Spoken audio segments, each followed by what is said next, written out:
Welcome everyone to our YouTube channel. आज के video में फैक्टराइजेशन ये यूनिट का फोर्थ प्रॉब्लम स्टडी करेंगे। तो क्वेश्चन आपके सामने है, देखो यहाँ क्या लिखा है। यहाँ लिखा है फैक्टराइज द फॉलोइंग। यहाँ पे चार इक्वेशंस दिए हैं, ये चारों इक्वेशंस को हमें फैक्टराइज करना है। तो चलो हम ये प्रॉब्लम सॉल्व करेंगे। सॉल्व करने का टेक्निक बिल्कुल वैसा ही रहेगा जैसा हमने इसके पहले के प्रॉब्लम्स में यूज किए थे।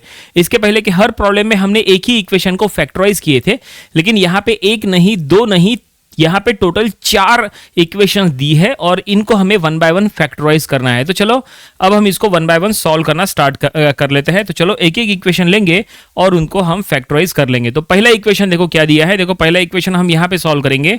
फर्स्ट इक्वेशन ए इक्वेशन क्या दिया है यहाँ पे, that is a x plus of B x plus of A y plus of B y, ये इक्वेशन दिया है।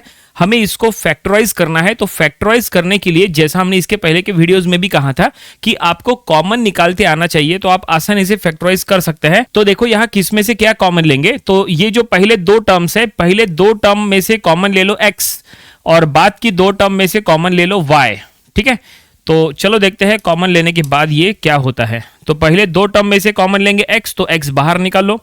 और अब देखो यहां से x बाहर गया तो यहां बचा a, यहां से x बाहर गया तो यहां बचा b, तो a प्लस b। अब यहां से y ले लो कॉमन, तो y कॉमन लेंगे, तो यहां से y गया तो बचा a, यहां से y गया तो बचा b। ठीक है, और अब देखो यहां पे फिर से दो टर्म्स बन गई है। पहले जो है फोर टर्म्स थी, 1 2 3 4, अब यहाँ पे टू टर्म्स बची है। अब ये जो टू टर्म्स है इसमें से देखो यहाँ पे और यहाँ पे में से कॉमन क्या लेंगे, तो ये जो ब्रैकेट है ये ब्रैकेट यहाँ पे कॉमन ले लो।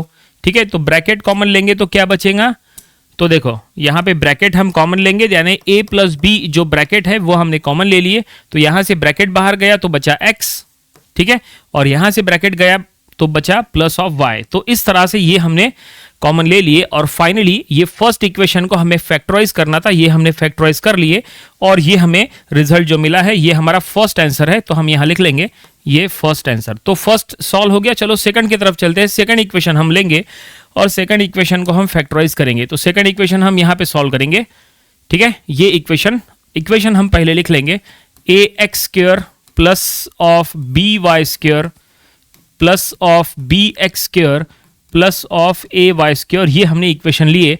चलो अब इसको फैक्टराइज करेंगे। यहाँ पे भी टोटल फोर टर्म्स दिए हैं, 1 2 3 4। अब यहाँ पे से कॉमन क्या है वो हम पहले चेक कर लेंगे और उसी के अकॉर्डिंग हम यहाँ पे सॉल्व करेंगे। तो देखो यहाँ पे पहले दो टर्म में से कॉमन कुछ भी नहीं है, लेकिन पहला टर्म और तीसरा टर्म देखो यहाँ पे से कॉमन हो सकता है एक्स स्क्वायर। ठीक है, ये दोनों में से कॉमन ले लो एक्स स्क्वायर, और ये जो सेकंड टर्म और फोर्थ टर्म है ये दोनों में से कॉमन ले लो वाई स्क्वायर। ठीक है, यहां से पहले फर्स्ट और थर्ड में से एक्स स्क्वायर और सेकंड और फोर्थ में से वाई स्क्वायर कॉमन ले लो। और अब देखते हैं कॉमन के बाद ये क्या होता है। तो यहाँ पे आप एक काम कर सकते हैं कि यहाँ पे जो टर्म्स में से कॉमन करना है वो टर्म्स आप पहले एक पास में लिख लो, बाद में आप ले लो कॉमन, तो वो भी चलता है। देखो हम यहाँ पे वही करने वाले हैं। ये है फर्स्ट टर्म और ये है थर्ड टर्म। ठीक है, अब ये है सेकंड टर्म और ये है फोर्थ टर्म। देखो इस तरह से ले लिए, पहला और तीसरा टर्म यहाँ आ गया, सेकंड और फोर्थ टर्म यहाँ आ गया। अब यहाँ पे कॉमन ले लो, तो ये दोनों में से एक्स स्क्वायर कॉमन ले लो, तो यहाँ बचा, यहाँ से एक्स स्क्वायर बाहर गया तो बचा a, यहाँ से एक्स स्क्वायर बाहर गया तो बचा b। ठीक है, इस तरह से। अब यहाँ दोनों में से वाई स्क्वायर ले लो कॉमन, तो वाई स्क्वायर कॉमन ले लिए, यहाँ से वाई स्क्वायर बाहर गया तो बचा b, यहाँ पे वाई स्क्वायर बाहर गया तो बचा a। ठीक है, इस तरह से। और अब यहाँ पे क्या हो सकता है, ये जो ब्रैकेट है इसको a प्लस बी ऐसा लिख लो, बाकी पूरा सेम स्टेप रखो, x square a plus b, क्योंकि ये पहले ब्रैकेट में a प्लस बी है ना, तो नेक्स्ट टाइम नेक्स्ट जो है उसमें भी a प्लस बी होना। तो ये देखिए हमने उसमें भी a प्लस बी की तरह लिखे। और अब यहाँ पे आप देख सकते हैं कि ये a प्लस बी जो ब्रैकेट है वो यहाँ पे कॉमन हो सकता है। तो चलो हम ये ब्रैकेट ही कॉमन ले लेंगे। ठीक है, तो a प्लस बी ब्रैकेट हमने कॉमन ले लिए, तो यहाँ से a प्लस बी बाहर गया तो क्या बचा, एक्स स्क्वायर बचा, और यहाँ से a प्लस बी बाहर गया तो बचा यहाँ पे वाई स्क्वायर। तो इस तरह से। ठीक है, और इसको सॉल्व करने की जरूरत नहीं है, ये सफिशिएंट है। गिवन इक्वेशन को फैक्टराइज करने के लिए कहा था, ये हमने फैक्टराइज कर लिए और ये हमारा रिक्वायर्ड आंसर है। ये हमने सेकंड प्रॉब्लम को सॉल्व किए। चलो थर्ड प्रॉब्लम को सॉल्व कर लेते हैं। उम्मीद करते हैं कि आपको समझ में आ रहा होगा और हमारे साथ साथ आप लोग भी सॉल्व करो ताकि आपकी भी प्रैक्टिस हो जाए। ठीक है, और हो सके तो हमसे पहले सॉल्व करने का प्रयास किया करो। ठीक है। तो चलो अब हम सी थर्ड बिट सॉल्व करेंगे। देखो सी में क्या लिखा है, ये इक्वेशन है A square plus B C, ये equation A square plus of B C plus of A B plus of A C, ठीक है।